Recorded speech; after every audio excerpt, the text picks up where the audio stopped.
বাংলাদেশি সন্দেহে ওড়িশায় আটকে থাকা পরিযায়ী শ্রমিক ফিরলেন বাড়ি, খুশি পরিবার। জেলা প্রশাসন ও সংবাদ মাধ্যমকে ধন্যবাদ জানাচ্ছেন পরিবারের সদস্যরা। মানে ফিরে এসছে, এটা আমরা সরকারের কাছে বা জেলা পরিষদ বা থানা, আমাদের যে চন্দ্রকোনা থানা আছে, সবাইকে ধন্যবাদ জানাবো। আর আমাদের যে মিডিয়া এসেছিলেন ওনারাও দ্রুত কাজ করেছে, এর জন্য সকলকেই আমরা ধন্যবাদ জানাবো যে আমাদের ছেলে। আমি তো এসেছিলাম। আপনি এসেছিলেন? হ্যাঁ, তো আপনি এসেছিলেন, আপনিও কাজটা দ্রুত করেছেন, এর জন্য সকলকে আমরা ধন্যবাদ জানাই বা এই চ্যানেলকেও ধন্যবাদ জানাই যে আমার ভাইকে তাড়াতাড়ি ফিরিয়ে পাঠিয়ে। পশ্চিম মেদিনীপুর জেলার চন্দ্রকোনা 1 নম্বর ব্লকের বেড়াবেড়িয়া গ্রামের পরিযায়ী শ্রমিক শেখ হানিফ আলী উড়িষ্যার কাঠের কাজ করতে গিয়ে 26শে জুন বাংলাদেশি সন্দেহে উড়িষ্যার বারঙ্গা থানাতে আটকে পড়েন। সেই খবর 2রা জুলাই সংবাদ মাধ্যমের মাধ্যমে প্রকাশ্যে আসে। পশ্চিম মেদিনীপুরের জেলাশাসক খুরশিদ আলী কাদরি ও জেলা পুলিশ সুপার ধিতিমান সরকারের তৎপরতায় শুক্রবার রাত্রিতেই বেড়াবেড়িয়া গ্রামে ফেরেন শেখ হানিফ আলী। সব থানা থেকে নিয়ে করে সব প্রশাসনরা করে সব ঠিক করে বের করে দিচ্ছে। হ্যাঁ, সব রেডি করে কাগজপত্র রেডি করে প্রধান সব এরা সব কি করে পাঠিয়েছে। পাঠাতে আমি তবে আসছি, নাহলে তো আসতে পারিনি। খবর হয়েছিল।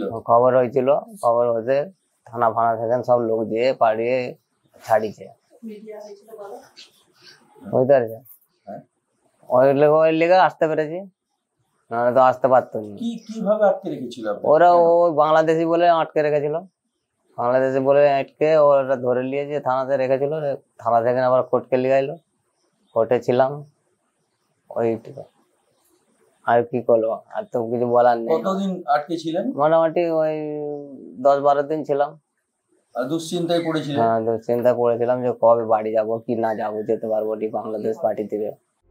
সংবাদ মাধ্যম সহ প্রশাসনকে ধন্যবাদ জানাচ্ছেন হানিফের পরিবার। সব ধন্যবাদ। আমার সামনে বাড়ি এসছে, আপনার মিডিয়া করেছিল তাদেরকেও ধন্যবাদ। যেখানে বড়বাবু ফড়বাবু সব ছিল তাদেরকেও ধন্যবাদ। প্রথম দিন তো আমি এসেছিলাম। হ্যাঁ, আপনি এসেছিলেন, আপনাকে ধন্যবাদ দিচ্ছেন। সে এসছে, আমার স্বামী এসছে, বাড়ি ফিরেছে, আমার খুবই খুশি। প্রশাসন তৎপর ছিল। হ্যাঁ, পথেও ছিল, তাদেরকেও ধন্যবাদ। হ্যাঁ, তৎপরতার সহিত ফিরিয়ে দিয়েছে। হ্যাঁ, আমার স্বামীকে ফিরিয়ে দিয়েছে, তাদেরকেও ধন্যবাদ। মানে ভয়ে ভয়ে দিন কাটাচ্ছিলেন? হ্যাঁ, ভয়ে ভয়ে দিন কাটাচ্ছিলাম, কি করে চলবে, কি করে কি হবে, স্বামীটা আসবে না আসবে নি, ওই দুঃখে আয়েতে করছিলাম। এখন আমার খুবই ভালো, খুবই লাগছে, তাদেরকে সবাইকে আমি ধন্যবাদ দিচ্ছি। বেড়াবেড়িয়া থেকে নিজস্ব প্রতিনিধি রিপোর্ট, এনএম নিউজ। আরও খবরের আপডেট পেতে সাবস্ক্রাইব করুন আমাদের ইউটিউব চ্যানেলটি আর বেল আইকনে ক্লিক করুন নোটিফিকেশনস পেতে।